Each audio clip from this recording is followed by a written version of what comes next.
Inumpisa na mga kapatid ng Israel ang kanilang sinasabing paghihiganti sa Iran. Bunsod ito sa ginawang direktang pagpapaulan ng mga missile at drone ng Iran sa mismong teritoryo ng Israel.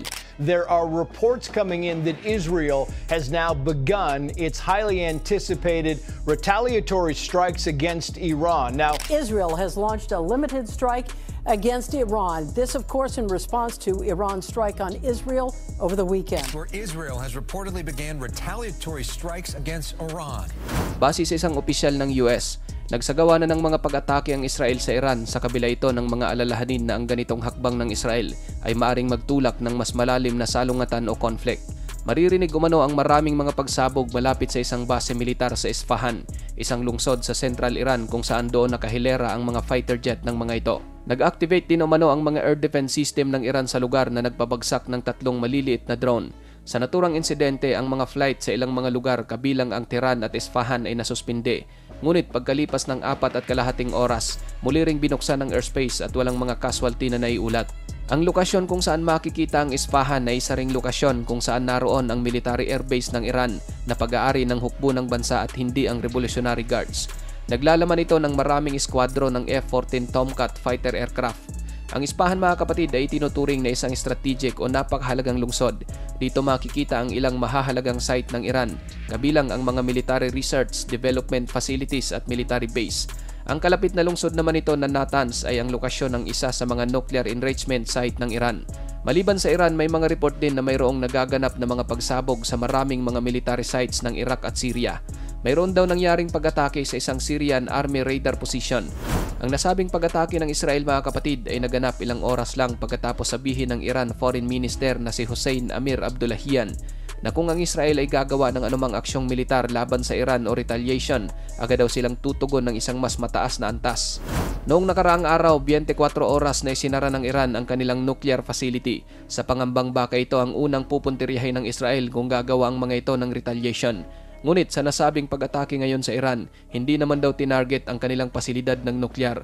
Nauna nang sinabi ng Israel sa US na magiging limitado ang saklaw ng kanilang gagawing mga pag-atake. Kailangan lang daw nilang tumugon sa ginawang napaka-agresibong pagkilos ng Iran laban sa kanilang bansa. Walang sinabi ang US o maging ang Israel kung saan talagang eksaktong target ng strike. Ngunit ang sigurado raw ay hindi nito tinutumbok kung nasaan ang mga sibilyan at nuclear facility. Ibig sabihin, posibleng tinatarget ng Israel ay ang mga base militar o military installation ng Iran. Kinumpirma rin ng International Atomic Energy Agency na walang pinsala sa mga nuclear site ng Iran at sinabi ni Direktor General Rafael Grossi na ang mga pasilidad ng nuclear ay hindi dapat i-target sa mga salungatan ng militar. Una nang hinimok ng Amerika ang Israel mga kapatid na huwag na nilang gantihan ng Iran at nagbabala pa nga si US President Joe Biden kay Israel Prime Minister Benjamin Netanyahu na hindi makikibahagi ang US kung gagawa sila ng isang counter-offensive laban sa Iran. Sinabi rin noon ng British Prime Minister na si Rishi Sunak na ang magkabilang panig ay dapat magpakita ng pagpigil sa kanilang mga sarili upang maiwasan ang tumataas na karahasan sa gitnang silangan.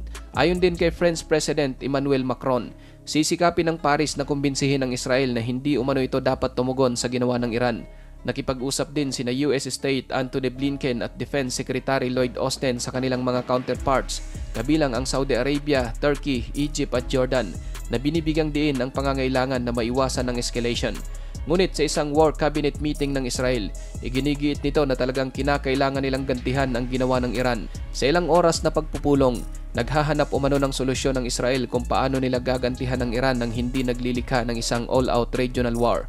At bagaman pinakiusapan at pinipigilan ng Israel ng mga kaalyado nito na huwag nang gumanti, sagot naman ni Prime Minister Benjamin Netanyahu, ang Israel lang umano ang talagang makapagdesisyon kung paano at kailan sila gagawa ng pagtugon.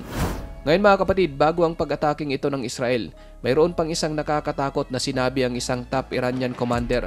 Ayon sa ulat, nagpapahiwatig umano ito na kapag aatakihin ng Israel ang nuclear facility ng Iran, ito na raw ang tamang oras na maaring bumuo na sila ng mga sandatang nuklear. Base naman sa isang opisyal ng Iran Revolutionary Guard na si Brigadier General Ahmad Haktalab na siyang namumuno sa Nuclear Protection at Security Corps, maaring suriin ng Iran ang matagal ng doktrina at mga patakarang nuklear kung saan iginigiit nito na nagpapatakbo sila ng atomic program para lamang sa sibilyan at hindi militar. Dagdag pa ng Iranian general, ang mga nuclear facility daw ng Israel ay alam nila ang mga lokasyon at ang lahat ng kinakailangang impormasyon mula sa lahat ng kanilang magiging target sa Israel. Nasa mga kamay din daw nila ang trigger ng pagpapaputok ng malalakas na missile upang sirain ang mga itinatalagang target bilang tugon sa isang potensyal na pag-atake ng mga ito. Laging iginigiit ng Iran na ang kanilang programang pagpaparami ng uranium ay nilaan lamang para sa produksyon ng kuryente. Gayunpaman, marami pa rin ang nag-aalala na baka gamitin ito ng bansa sa paggawa ng sandatang nuklear. Tinututulan din ng Israel at maraming Western intelligence services na ang mga pasilidad ng Iran ay hindi lang daw ginagamit ng bansa sa isang mapayapang layunin, kundi nagtatrabaho rin daw ito kasabay ng kanilang mga advanced ballistic na proyekto. Kasalukuyan pa rin nagpaparami ng uranium ang Iran, mga kapatid.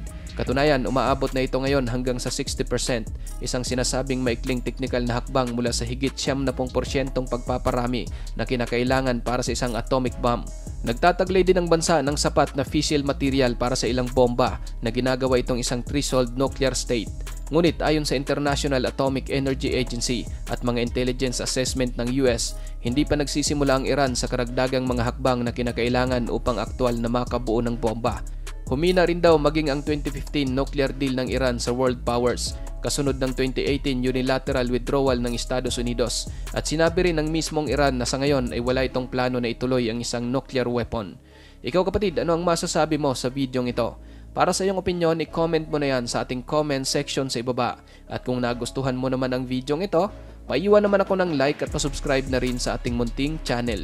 Maraming salamat sa panonood, hanggang sa susunod na naman nating upload. Peace out!